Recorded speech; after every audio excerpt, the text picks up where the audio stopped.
Torna The Golden Country feels less like a grand expansion and more like a very purposeful filling in. It's meant to put some of the biggest opposing forces of Xenoblade Chronicles 2, namely Jin, under the microscope. It shows the antagonist at a more optimistic time, highlighting the most important relationship in his life.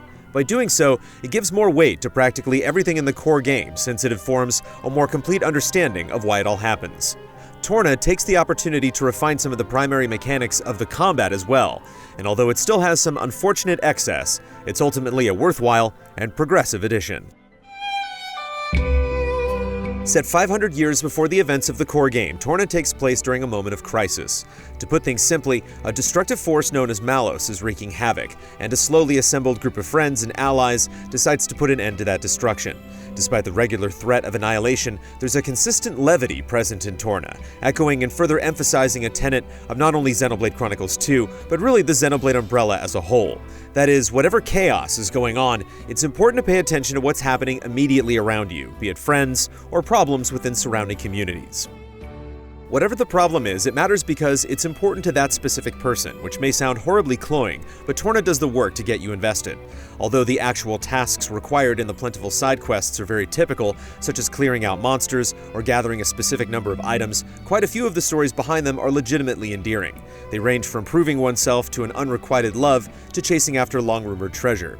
These quests are short enough that they don't become tiresome, but there's also just enough to them that you want to see them through, or at least a good number of them.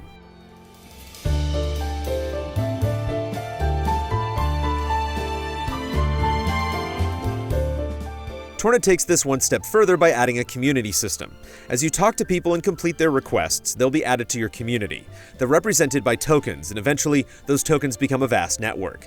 As you level up the community, more quests unlock. It's not especially deep, but it is a solid visual catalog of the journey and a slight but appreciable personal touch. The problem with this system is that Torna doesn't know when enough is enough. At the very end of the game, Torna decides that you have to beef up your community in order to advance the story, which translates to doing a good number of side quests. More thorough players may have already done most of the quests by this point anyway, but it still feels like an unnecessary wall. It's padding for the sake of padding, and by forcing it, especially at the end, those quests lose some of their draw. You could argue that the game is just trying to get you to care about the people you're protecting, but that drive is so much more genuine when you get the power to arrive there on your own. The decision is jarring considering how generally snappy Torna is at the start, with progress happening at such a pace that it's easy to get wrapped up in the adventure. This sour decision is counterbalanced a bit by a grand spectacle of a conclusion that will especially resonate for those who have finished Xenoblade Chronicles 2. Torna is a standalone release, but so much of it, from beginning to end, will make a lot more sense and be more impactful if you've completed the core game first.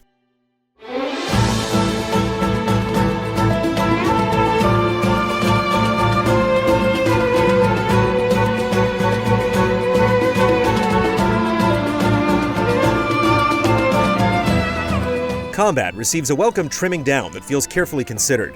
In Xenoblade Chronicles 2, many of your blades, a source of strength and abilities, were treated essentially like randomized loot. On one hand, it was exciting to get rare blades, and the system never felt oppressive.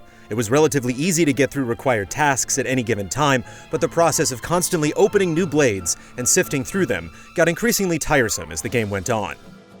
In Torna, all of that is done away with. Blades are assigned throughout the game, so you don't need to collect them or deal with the large stockpile. Even without the collection aspect, there are plenty of other systems to deal with, and they do a decent job of emphasizing different things. Arguably the biggest change, though, is the fact that you can directly control blades in what essentially amounts to a very active partner system. During combat, each party member can have one blade independently fighting behind them, and you can swap roles at any time. A character has different abilities whether they're in the front or in the back. More importantly, each character has an ability that activates when they switch from one position to another, which can further cripple enemies in significant ways. On top of talent arts, which force penalties in exchange for specific boosts, as well as primary Xenoblade 2 combat mechanics like driver, blade, and fusion combos, there's a lot going on when it comes to fighting in Torna.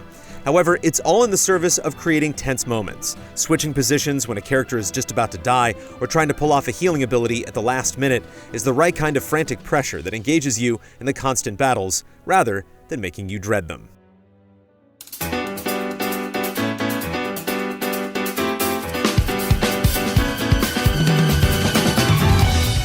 The music deserves special mention. The crashing keys and rollicking drums of Torna's battle theme never lose its raw aural punch, standing with some of the very best. Other songs are equally commendable, not only adding to the mood, but taking total control over it and driving it forward.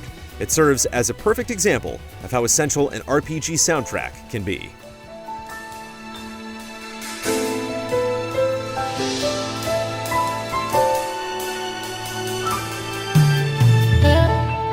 When taking a broad view of the series, Torna falls very well in line with most other Xenoblade games, with the same strengths and shortcomings. At times, it feels like the game isn't able to properly justify its own meandering tendencies. Yet Torna also proves that Xenoblade can often feel like it's pushing ahead, restlessly trying out new mechanics that can be intriguing and fun. While far from flawless, the standalone chapter is one that is worth paying attention to.